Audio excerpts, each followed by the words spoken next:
Okay, I'm waiting for my daughter to come out again, and I don't really know anyone in this area yet, so I'm not too embarrassed about making a video and holding a camera in front of my face, but if someone does come up to the car, I'm gonna immediately shut it off because it probably looks a little suspicious why I'm just talking into a phone. Probably think I'm taking a bunch of selfies or something. Anyways, today I want to talk about compensation. To me, compensation is like synonymous with restriction. It's the same thing. Restricting and compensating is the same thing. So when I'm talking to a client and they're telling me about, this night they had eating all this pizza and a milkshake with their boyfriend, it was so amazing and all these things, I'm always like, I sound so negative, or I guess so pessimistic, but honestly, I usually will be more interested in what happened before and after that pizza than the actual pizza itself. So what happens when you're not hyper vigilant about not allowing any restriction to happen is naturally, because it's become habitual over all the years or time duration that you had your eating disorder, what is natural for you is if you're eating something out of the ordinary, you're going to then fix it, or you're going to prepare for it, right? One of two things happens. You either eat less before the event, or you eat less after the event, or you do both, right? Just to feel more calm and to feel more secure with what you're doing. Now, that works great for people who want to stay disordered. That works great for people who want to, say they're in recovery and feel like they're doing challenges. But with time, and as the months elapse and not a lot of progress is made, you're gonna have to look straight on at what's going on. You're gonna have to look and be really honest with yourself and ask yourself, are you still compensating? It's a hard conversation to have, and I have it often with clients. And again, I hate to stomp on their parade and not be proud of the challenges that are going on, but when you're restricting before or after, you're compensating before or after to make that challenge feel more okay, you're not going to get very far. You're not rewiring your brain. It's like you just did something that caused tremendous amounts of anxiety and distress, even when you do prepare for it, but then you didn't really get any reward from it because not a lot of rewiring happened.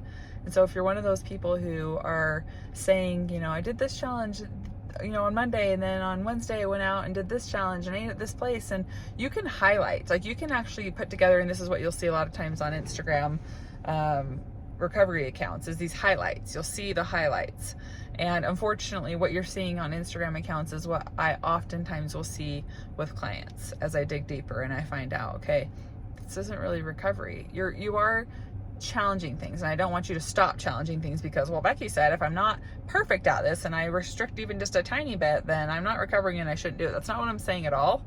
In fact, if it's do a challenge, add something to your day, even though there's still a restriction around it, still do that, because otherwise you're just restricting all day with no challenges, right? So it's better than nothing, I guess. But really, if you're trying to feel different, if you're trying to feel more free, and if you're trying to feel less disordered, you have to do the things that are going to allow you to feel that way, as uncomfortable as it might be and as scary as it might be. And that is going to require you getting a microscope to your day. You're going to magnify your day. You're going to look at it under a microscope. That's what I'm trying to say. And you're going to dissect every single part of your day.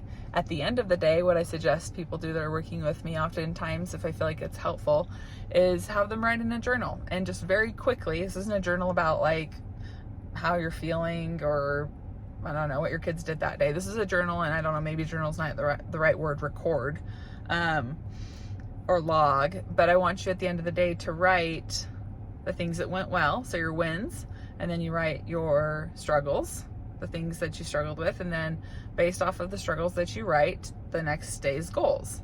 So wins, struggles, and goals. And this shouldn't take you more than a few minutes. And if you're finding that you've got these wins, but then you have a dozen struggles, there's probably a lot of compensation that went on, right? So the following day, then so then after finding and looking at the things that you struggled with, you'd write down your goals. Okay, I need to have a huge breakfast, even though I'm going out to get a snack or brunch or whatever with my friend. Okay, I need to still go out for that work lunch even though I'm going out on a date tonight. Those types of things, because you'll see those were your struggles. Hey, I kind of restricted here. Hey, I kind of played it safe here. And so that way, every day that's going by, progress is being made. But if you're not doing something like that to keep yourself accountable, especially if you're not working with a coach and you're just sort of like doing this on your own, which is possible, but you have to be organized and you have to be almost like your own project manager, and you have to be recording and making sure that things are changing. Otherwise, yes, months will go by and you'll be like, how did I get here? How am I still where I started? How am I not moving forward? So compensation is a huge problem. It's the same thing as restriction. It is restriction. And sometimes it can be kind of masked as just eating differently that day or adding variety to your day. But what really is happening is you're trying to eat less around a challenge that you're doing, right? Or something unexpected comes up that you weren't prepared for. If you're not committed to recovery, you can plan on your natural self just habitually doing something to correct that challenge.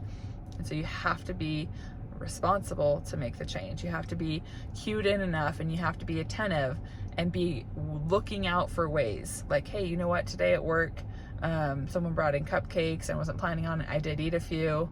I know that when I go home, I'm going to have a tendency to want to have a lighter dinner. I'm committing right now that I recognize it, that I will not. In fact, instead, I'm going to go out to eat. That's the kind of thing you need to be talking to yourself about all throughout the day. It's not just going to happen to you. Recovery doesn't just happen and one day you wake up and you're eating unrestrictedly. It's like a skill that you have to learn and you have to work towards. And when you get there, you'll know you're there. So that's my message to you today. All right, have a good day. Bye.